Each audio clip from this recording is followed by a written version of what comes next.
സുനപ്പന്റെ കല്യാണത്തല്ലേ എന്നുള്ള പരിപാടി ആയിരുന്നിട്ട് ഞങ്ങളുടെ നാടൻപാട്ടൊക്കെ ഇരുന്നു. എല്ലാവരും അടിപൊളി തുള്ളലൊക്കെ ആയിരുന്നു. സുനപ്പൻ കുറെ നേരം തുള്ളാണ്ടൊക്കെ പിടിച്ച് നേച്ചി കല്യാണ ചെക്കനെ.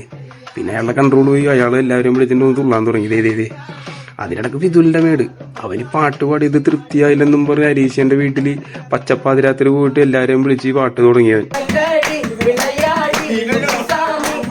ഇവന്റെ പാട്ടും ബഹളവും കഴിഞ്ഞ് ഞങ്ങൾ വീട്ടിലെത്തി വെളുപ്പിനായി.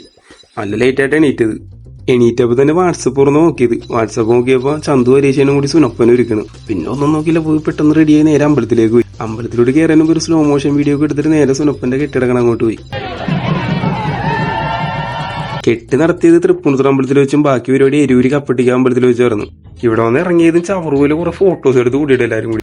അത് കഴിഞ്ഞ് പോയി സദ്യ കഴിച്ചിട്ട് നേരെ ഷാപ്പിലേക്ക് പോയി ഞങ്ങളെല്ലാരും കൂടി. മദ്യപാന ആരോഗ്യത്തിന് ഹാനികരമാണ്, അത് ഓർത്താൽ നിങ്ങൾക്ക് നല്ലത്. ഞാനത് ഓർത്തില്ല. അതും കഴിഞ്ഞ് വീട്ടിൽ വന്ന് ഒരു ഉറക്കം കഴിഞ്ഞ് എണീറ്റതും നേരെ റിസപ്ഷന് പോയി. റിസപ്ഷന് വന്നപ്പോൾ സുനപ്പന്റെ ഡാൻസ്, പുള്ളി കിടിലൻ ഡാൻസറാണ് കേട്ടോ.